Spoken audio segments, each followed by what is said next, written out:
What if Zeraora was in Gen 1 OU?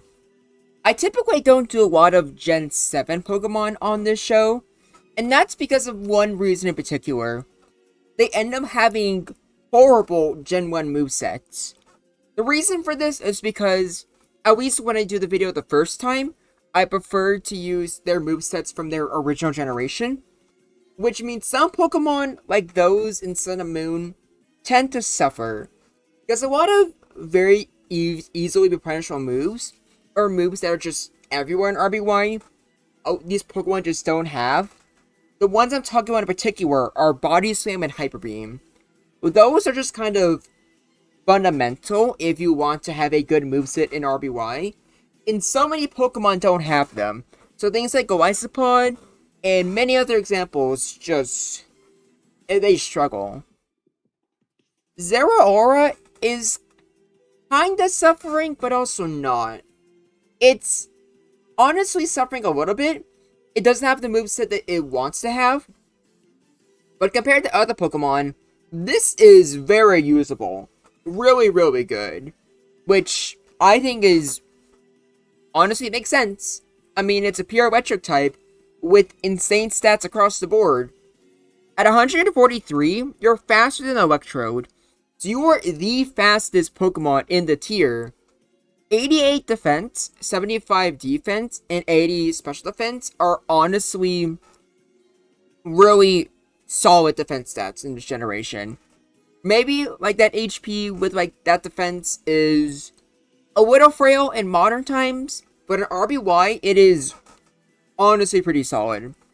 And obviously being a mix attacker is pretty good in of itself, but with an insane crit rate, it's just even better.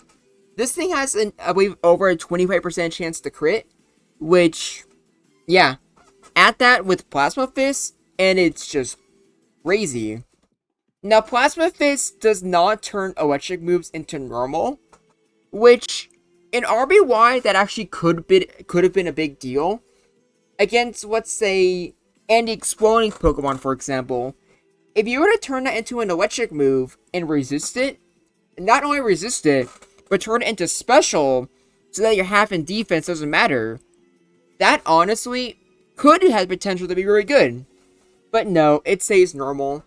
Despite that though, it's still 100 base power with the exact same power points as Thunderbolt. So you're just using a slightly stronger Thunderbolt. And of course, why wouldn't you use it? Thunder Wave is just a must-have on here. You kind of wish you had Ice Punch, but you don't have it in debut generation. You do have Fire Punch, which at first I considered for Executor, but you'll see the replay in a little bit. You don't have Hyper Beam, but I think Slash is a pretty decent alternative. It's always a crit, and against at least like Chansey, it does like 47%. So honestly, you can make that work.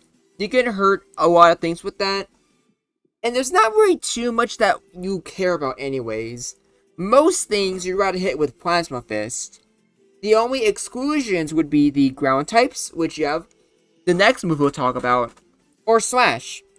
And with Thunder Wave, and with you being faster than everything anyways, it's very easy to get something paralyzed, go for Slash, therefore paralyzed, and they can go for the kill. The last move is Low Kick, which I think is pretty interesting here, because you're able to outspeed things, and you have the flinch chance, because in RBY you have a chance to flinch. That already is pretty sacky. Like, for example, imagine flinching a Tauros when you're having, like, a match with it. But along with that, you also have Thunder Wave. So you can paralyze something and immediately fish for flinch, which is just disgusting. It's also probably your only way to fight Rhydon, which is annoying for both of you. But hey, unlike Jolteon, at least you actually have a chance of winning. It's not very likely, but getting crits, and more importantly, getting the flinches, it's always viable. And by the way, it's pretty obvious, but Jolteon already is struggling a little bit in RBY, and it definitely is not going to do anything with Zeraora here. Zeraora has a easy time fighting Zapdos 1v1. So you're faster, have actual mix attack, and you I'm assuming you're hitting harder, or I forget what Jolteon on special is, but Plasma Fist being a little stronger than Thunderbolt probably isn't making too much of a difference. But what is making a difference, though, is the speed stat and the, like, Slash and Low Kick. Overall, a really great Pokemon. I don't know where it would rank, but I am really liking its chances in Gen 1 OU. But how good does it do against other Pokemon? Only one way to find out. Starting over the boy himself, we got Tauros. I tried going for a Low Kick, and it was... honestly, that's kind of meh. Compared to Plasma Fist, you probably would rather go for Plasma Fist.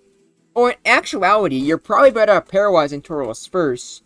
And if Tauros is paralyzed, maybe at that point you go for a Low Kick. It could be worth a shot. Although, it's really dangerous considering Tauros' Earthquake can kill you any moment, especially with a crit. What else is dangerous is Snorlax. Not gonna lie, I don't know why I didn't just go for Thunder Wave. I probably should have just done that, but I was just kind of curious to see the damage ranges. And it doesn't really matter too much. I would argue even with Paraflinch, Snorlax is very dangerous and is pretty hard to break given its HP. So you're better off just avoiding it altogether, if I do say so myself. And then for Chansey, but just start with a Low Kick flinch. It does 60%, so if you get the flinch, Chansey is kind of just screwed. And along with that, Slash also does a lot of damage. And even going for a critical Low Kick, even with Reflect, is honestly not that bad. That's why I included it here. I don't normally include Reflect, but this is like a best case scenario for Chansey, and even here, it is struggling. Zeraora just beats Chansey incredibly easily. But you can't be too surprised on that. Next up, we have Alakazam. This is probably the biggest deal when it comes to being able to outspeed things. And yeah, this is pretty good. Although, it's just a could go either way. The reason I ask is because of, well, that right there. If Zam gets a special job when both are paralyzed, that's pretty bad. And you do need a 2-way KO with Slash. Which I know sounds pretty easy, but given that it's Gen 1 and both can easily paralyze each other, when both Pokemon are paralyzed, it doesn't matter how one-sided something should be on paper. It's almost always a could go either way. Unless it's like a paralyzed electric type versus Rhydon exactly. Now this replay here is going to show you the proof that, in fact, Explosion does not change. That is definitely a normal type move, almost killing Zeraora. But the fact that you almost survive it, though, is pretty impressive, and I think shows... or not almost, you do survive it.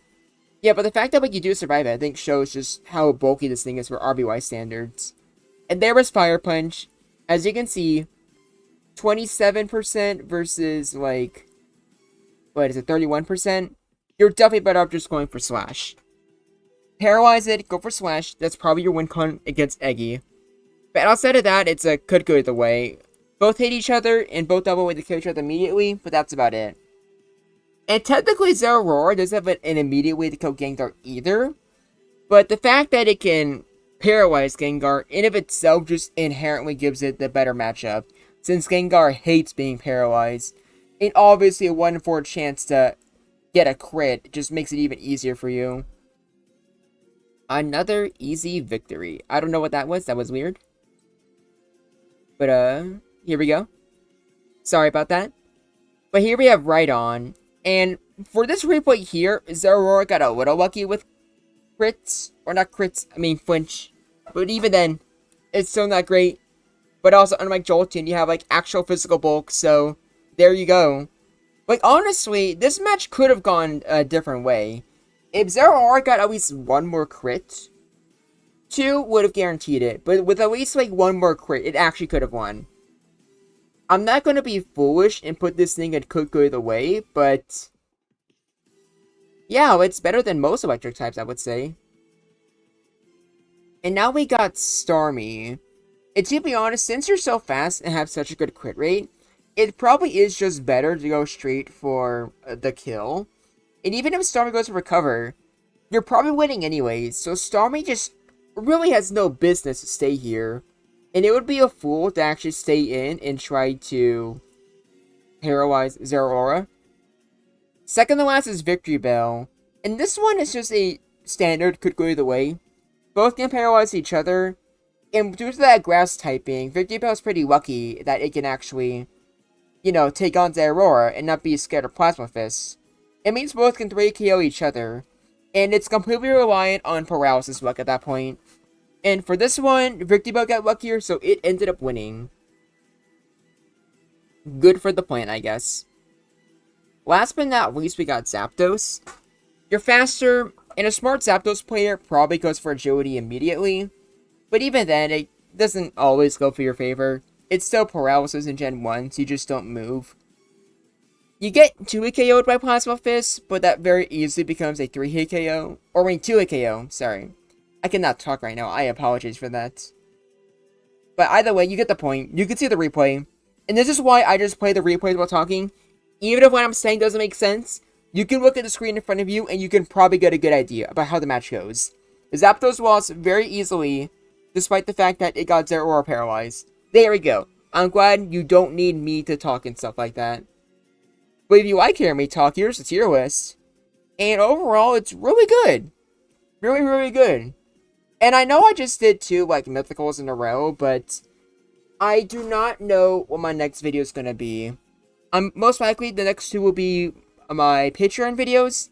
Because if you don't know, if you subscribe to my Patreon, you get at least 1 guaranteed video once a month.